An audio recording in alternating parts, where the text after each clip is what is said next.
Welcome back to another episode of the Resellers Mindset Podcast. My name is Mike, also known as the Used Book Guy on YouTube, along with my friend and fellow full-time reseller, Johnny B. We help people start and grow their reselling businesses from the ground up. We also have a weekly Zoom call and private Discord for all YouTube members. Head on over to youtube.com/usedbookguy to join the channel and gain access to the full-length podcast, Zoom call, and private Discord today. Let's get into this week's episode. What is up, everybody? Welcome to another episode, Resellers Mindset Podcast. Mike sitting next to Johnny. A fun and relatively close to home topic for me today is bulk. Bulking season is upon me, and I have some thoughts about it. So just context why I kind of wanted to go over this topic. Past few weeks, I picked up about 3,000 CDs and probably close to 4,000 DVDs. You guys know me, follow me on YouTube. I am the thrifting guy, right? I'm not Johnny's supposed to be the bulk guy, right? That's the first red flag that I probably should have ran the other way because Johnny's all the way across the country. But hey, it's too good of a deal to pass up, Johnny, right? Like 10 cents a They piece. tend to be, yeah. I'm into the CDs for I paid $400 for the pallet of CDs. I paid $300 for the 4,000 DVDs, and it sounds so enticing. And I'm here to tell you the work that goes into the back end.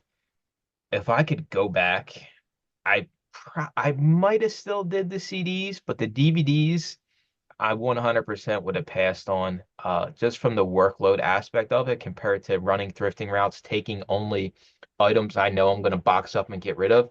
I have the storage unit, yes, so I got to put it to use.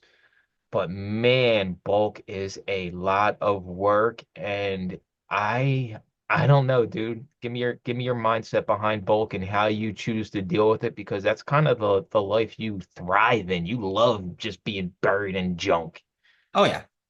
Um, my thoughts on it are your source has to be credible before you even take that on. And that usually means you going down to look at it or you doing a test buy before you commit to doing a larger buy. And a test buy is usually like a Gaylord or something, or I'm going to go down here to the back room of I don't know, some estate sales warehouse, right? And you're going to do the clean out. Like I like to do a partial clean out or I like to look over what you got here before I consume it all. But I'm definitely interested if the product's good, sure. But the product needs to be correct before you even wheel this out of the facility or do a gigantic order from somebody you've networked with. That's pretty much fundamental because if you just let's do this thing. It's a lot of quantity. The number doesn't mean valuable to you. 10,000 of this, 5,000 of this, or 2,000 items. That sounds really good. Like I'm only paying like 3 cents for it. Well, you're not really. You're paying a little bit more because you're gonna pump in a lot of hours to go through these thousands and thousands of items. So when you bring that stuff back, you start going through it. Bad sign, bad sign, bad sign. This was not correct. I should not have done this. Or, okay, I'm not going to do a bigger order. I'm not going to do a bigger clean out with this place anymore because this is just black garbage. You don't know until you really do that, unfortunately. Or you get a referral from somebody that uses somebody that they deal with and they're telling you the metrics that they're willing to. This comes with networking communities and stuff. That happens too. Like if Mike gave me a referral to somebody, I don't know, out in Canada, great stuff. And I'd be like, okay, sure, I'll do it. But I'm still going to do a test buy just to make sure Mike's not full of it. But I would take the referral like, hey, might as well. Because the thing about bulk is we're all different levels of bulk. Mike can only maybe take one pallet. Me, I could probably take three. Or somebody else may be able to take a full semi truckload worth, right? So usually these guys that supply the stuff have more than all of us could withstand if they sent it all to us. There'd be no way we'd be able to keep up. So the more the merrier. Um, and then if you're dealing disc media, you got that wonderful task of recasing and disc cleaning. That's the hardest part to me, or the most infuriating part about disc media is you got to do that stuff, unfortunately, or test the stuff. If you question I don't know if these things work. They're ex-library. I buffed them, but I still question it. Maybe you need to do some testing to verify it, or maybe they were stored in a not great container with extreme heat or extreme cold. I don't know if these still work or not, or if they're damaged, water damage, right? If any moisture got into books and stuff. These are all these considerations when doing bulk, right? I'm rambling. I have much more to say, but go ahead, It's Mike. exciting, dude, though, right? Like when you're getting 3,000 CDs for $400, right? Like Yeah, you can't lose. Yeah, I'm here to tell you you can lose because my money per hour was yeah, definitely lower dealing with that than if I just would have went and ran thrift routes. Now, I'm not saying I didn't go thrifting those weeks. I still went thrifting, but if I just had to compare the two, and I'm here to tell you, I'll be 100% transparent. These boxes were sealed, taped closed. There's only two boxes open in the pallet. I did inquire. It used to be an old record shop that closed down during the pandemic. So this was stuff that was just sitting there for 4 years. But like I had no idea what was in the 40 boxes besides the two that were open. So it is a roll of the dice. And like I know I'm going to make my money back, but it's still like there is so much more that goes into this. And for the new person that just thinks all the inventory is great, like if I give you a full breakdown of the numbers between the CDs and DVDs, we'll just say 7,000 for the sake of this. How many items did I actually be were able to send in or send to a buyback company? It's probably going to wind up around for the CDs, probably like 700 of the 3,000. For the DVDs, it's going to be closer to like 400. So out of the 7,000, I literally could only monetize roughly 1,100, 1,200. That's 5,800 disc I have to figure out something to do with. And I'm just throwing them away, dude. I wish I could yeah.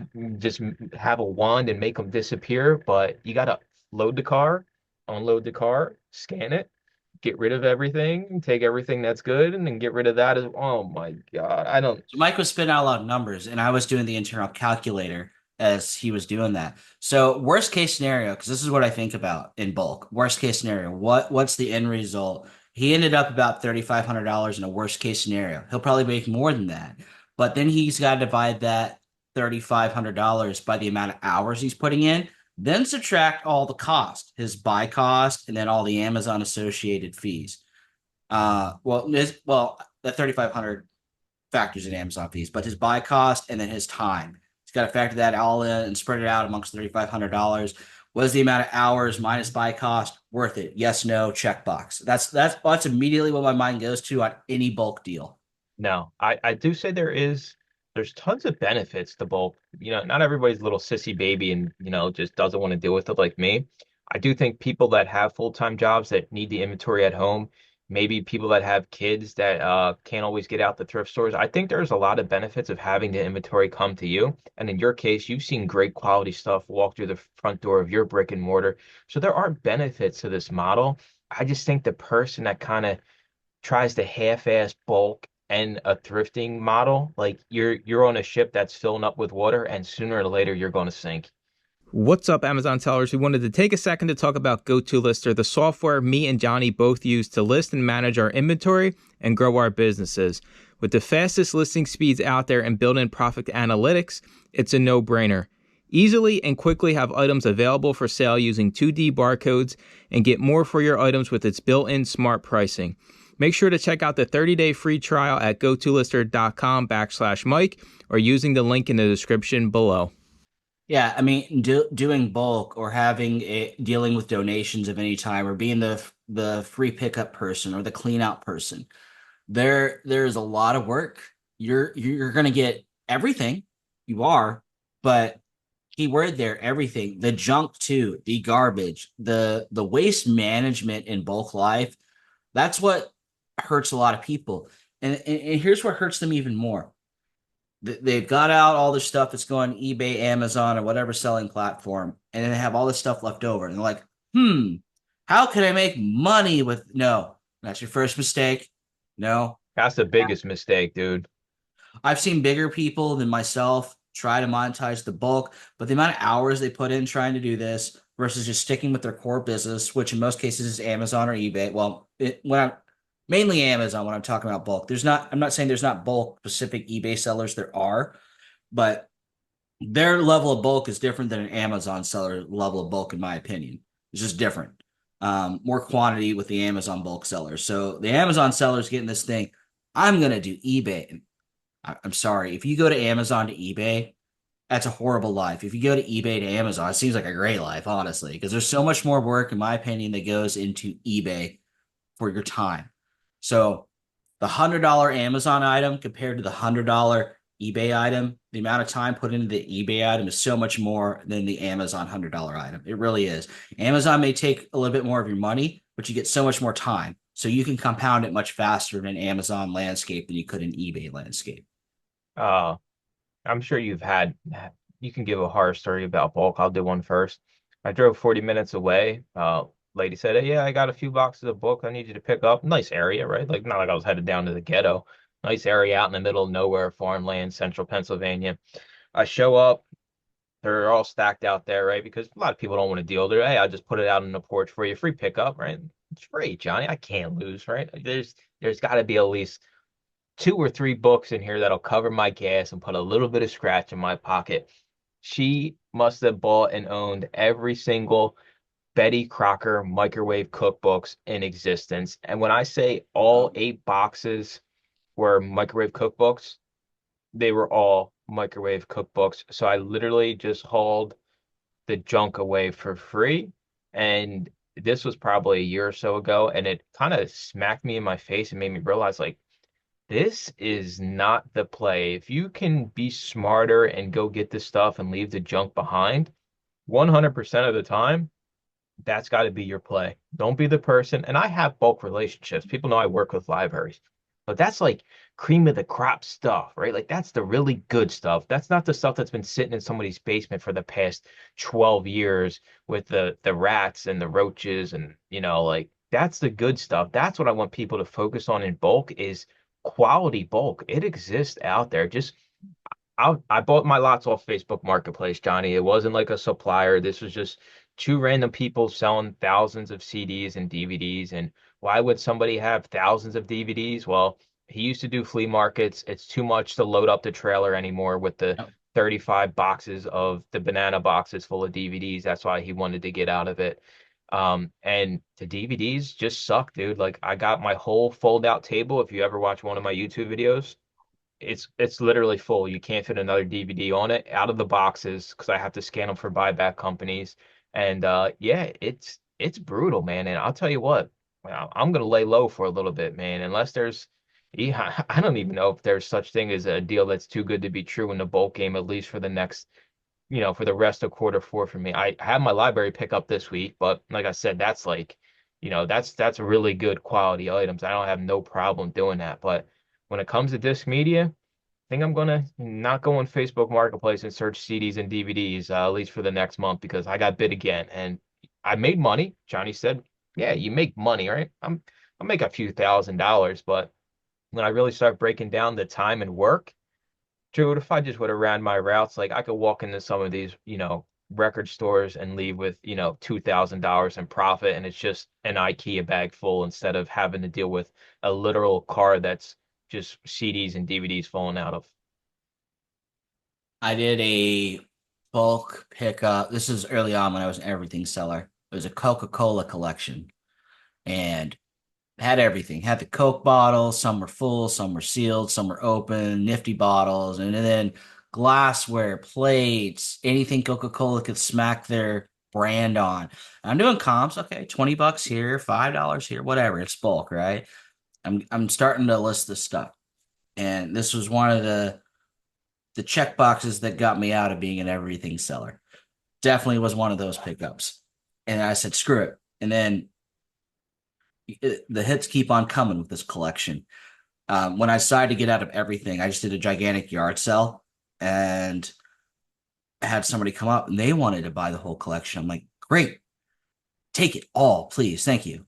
And we agreed on a number. And then they told me they wanted me to deliver it, or they asked if I willing to be delivered. And I stupidly said yes.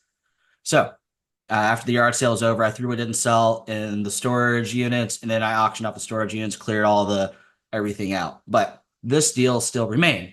So I had to drive half an hour to their little country hick home, and we're unloading. And they're like, Yes, but we want you to put it here. You know what here was?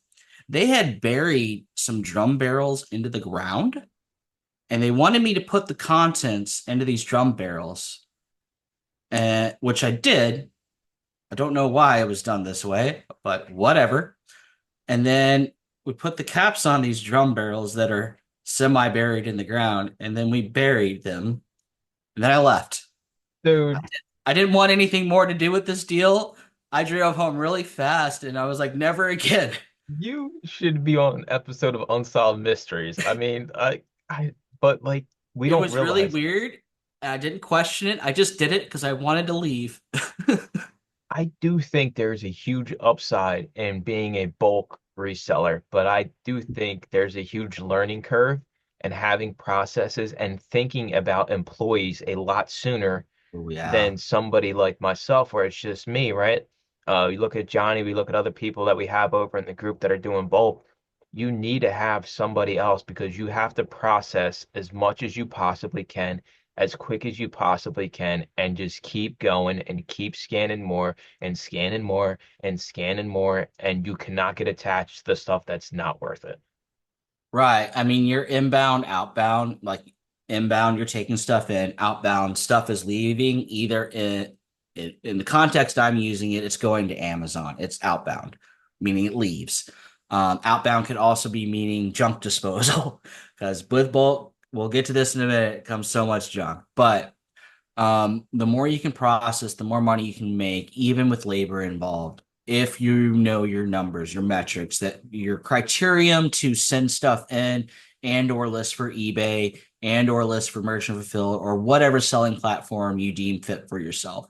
It's all about that. How many dollars can I make this year? Well, it all depends on how many good items will sell items you can acquire. And that makes or breaks you for the year on that number you want. It honestly does. So if you're only doing bulk like once a month, like you're doing I don't know, a pallet's worth or a truckload's worth, but your aspirations are 10 times the amount in volume, you've got 9 other months to figure it out with some buffer months in there. But if your number is even more than that, you got to increase what you're doing. Maybe you go to twice a month or 3 times a month to meet that criterion you set up for yourself. That's the thing with bulk. We control that criterion, magical, mystical number we're wanting, right? So that can be a damn yourself scenario if it's too high because you're wanting to meet this number, but you're not set up to meet that number. And you think you're going to power through it and you fall short or some disaster happens, like Amazon locks you out for 6 weeks. You can't send anything in.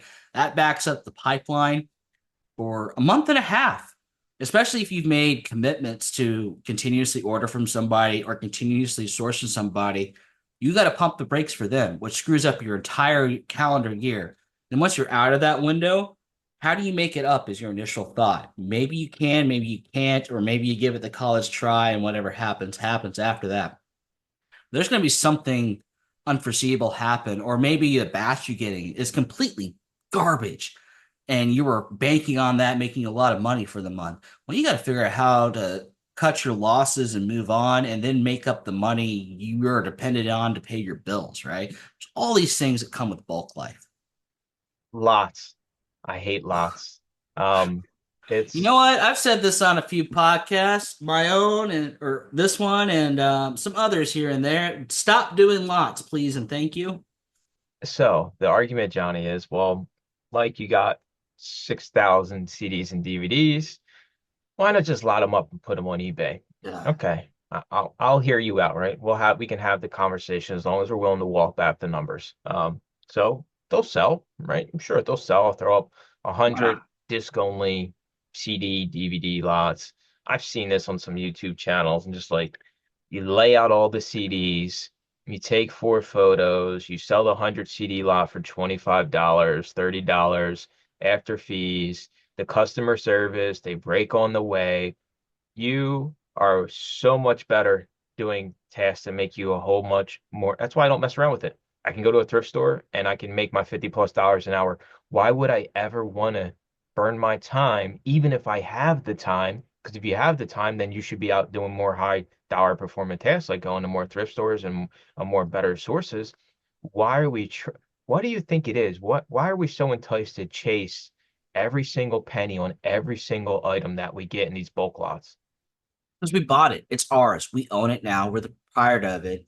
And that's why we have garage sales. When we don't get very much money, we're trying to recoup some expense that we made way back here. We're trying to get some dollars. It's the same thing in bulk, except the time frame is much shorter. It's when the job's done. It's okay. It's how do I make money at this stuff?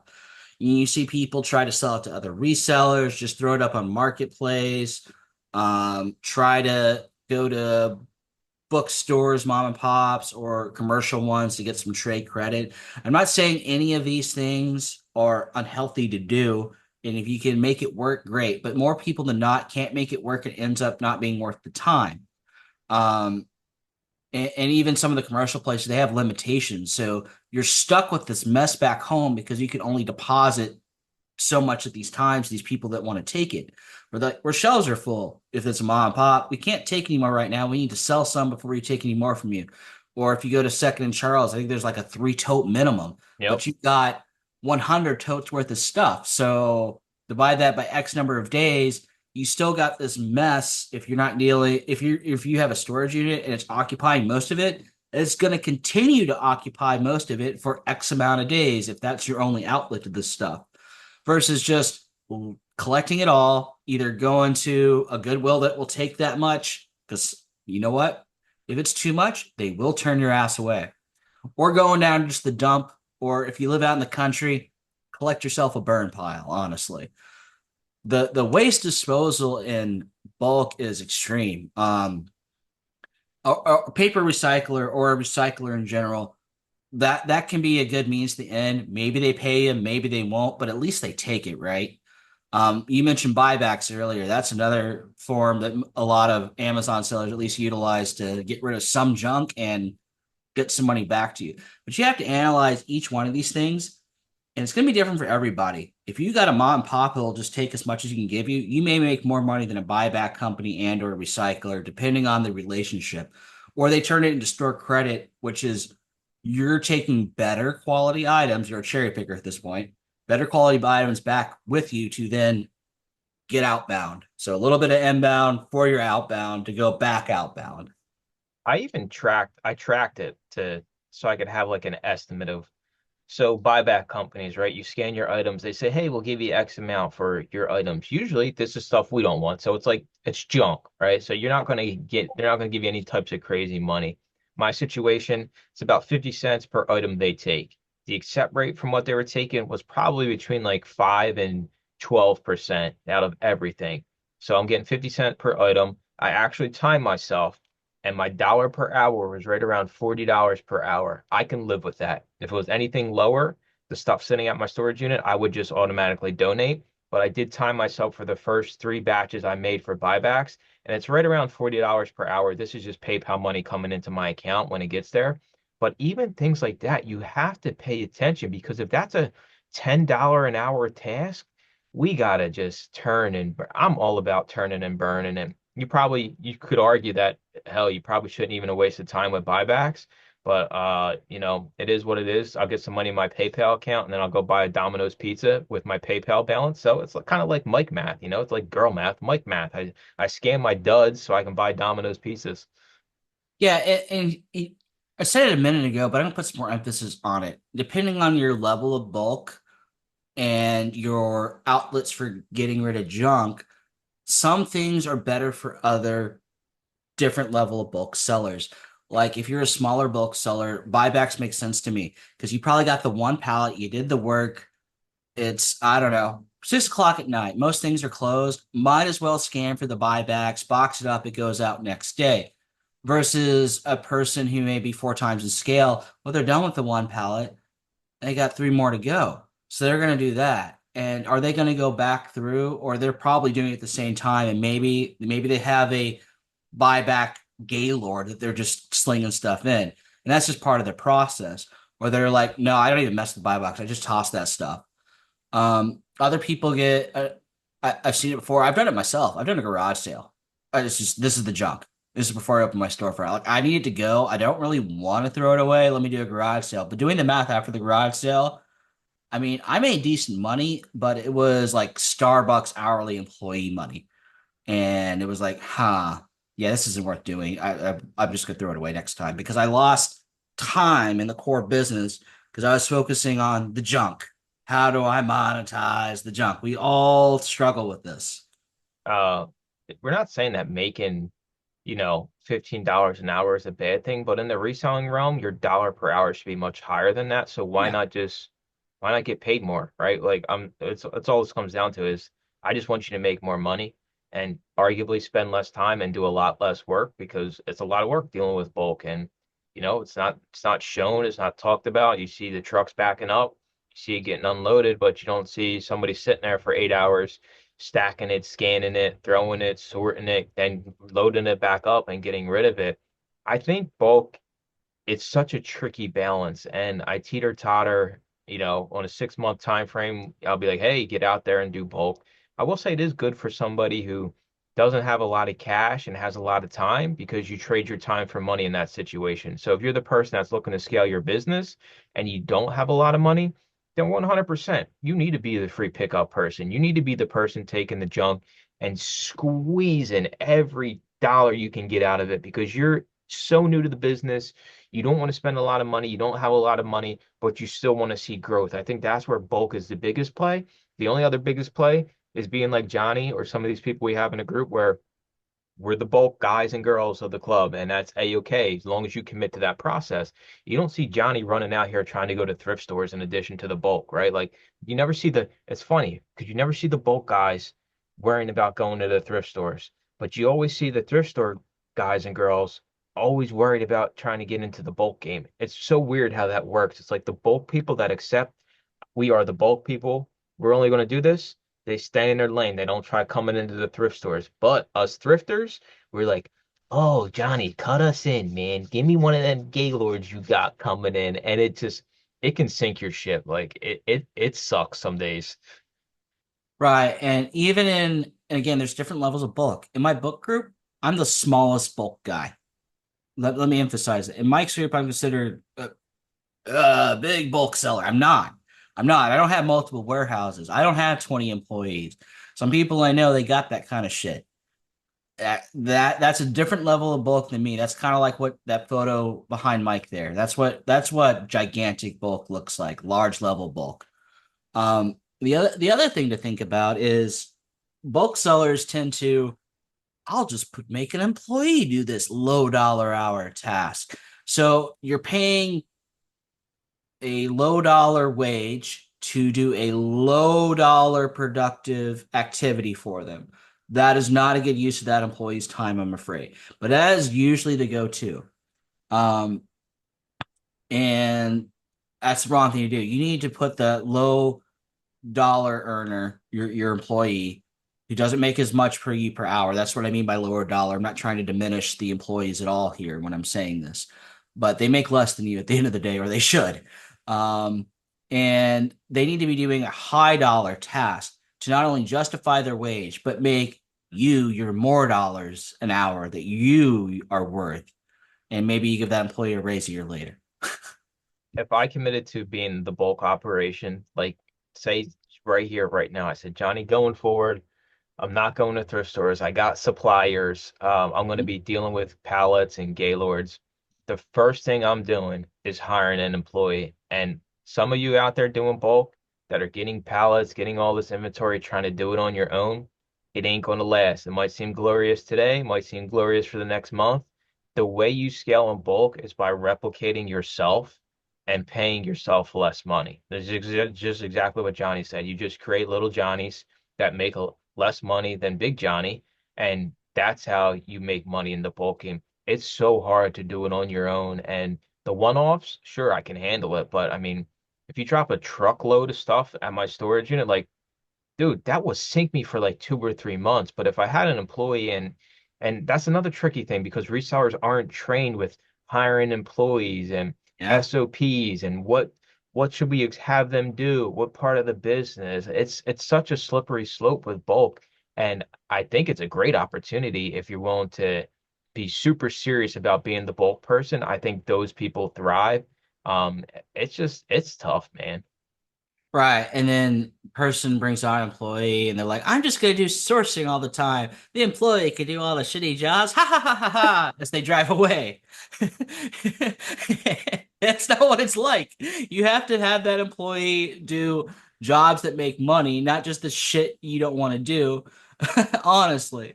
I think I broke Mike here. Dude, that's like perfect. That was like the perfect like Batman villain voice and everything, right? Like that's what Johnny does. His employee shows up and he gets in the Batmobile and he drives off just giggling like the Joker, like, yeah, yeah, have fun doing everything I don't want to do. But not Yeah. see what happens here though is it's exactly what you said. You get an employee and then you slack off when Yeah. like you need to be pedal to the metal in this business, especially in bulk, because you got to get through volume and volume and volume. You can't slow down just because you bring somebody else on. Right. When I'm training an employee, I'm like, I'm never gonna ask you anything I'm not gonna do myself or I'm gonna do alongside you. That bottom line. I'm in it with you. That doesn't mean I'm doing it at the same time as you, because when you leave, guess who has to do what you were doing all day? It's me. Um, or you're gonna do 3 boxes, I'm gonna do 3 boxes. It's fair. I always break it down that way because I never want the employee to think the quote unquote boss is lazy. Or, you know what? I'm going to sweep the floor today. Yeah, I need you to go pack boxes. Realize that I'm sweeping the floor right now. I don't say it as a in a jerky way like that, but they see it. If they see that, they have more, okay, he's doing the bullshit with me kind of mentality. And I think that's what keeps employees around a little longer than if you just give them, you know, I've seen this before. Like, you're going to do all of this work, and I'm going to do this fun task over here. Ha ha ha. I see it. I see it. And it's not right, in my opinion. And that employee is going to leave. Nah, you're 100% right. We're gonna wrap it up here. I might be jaded talking about bulk after I just dealt with 7,000 CDs and DVDs, but I just wanted to kind of, because it was fresh in my mind, tell you all that no deal is too good to pass up. I mean, it's a lot of work, it's a lot of scanning. Even if it's quality stuff, even if you make money, how much money did you make versus how many hours you actually spent? And there's plenty of opportunity to not deal in bulk or be the bulk person. I think it's a process you have to commit to either way. The flip-flopping doesn't work anymore, in my opinion. Sure, it's cool to get one every once in a while, but trying to always be doing pickups and then running thrifting routes, it's just too much. You just get bogged down and your dollar per hour goes down. So that's going to do it for this week's net. Dude, I am butchering the ends of these podcasts. You know what? I'm going to take the ending here. If you Go like ahead. what you hear here, I would like you to please like, subscribe, and leave a comment. We do have a Patreon group where you can get weekly calls and one-on coaching for Mr. Mike here. He does a fantastic job and loves every single one of you. Please do this. It's Goodbye. not, dude, you suck just as bad as me. It's not even a Patreon group, dude. Like, Oh, YouTube, whatever. oh my God. Anyways, we appreciate you listening or watching over on YouTube. We'll talk to you all next week's episode.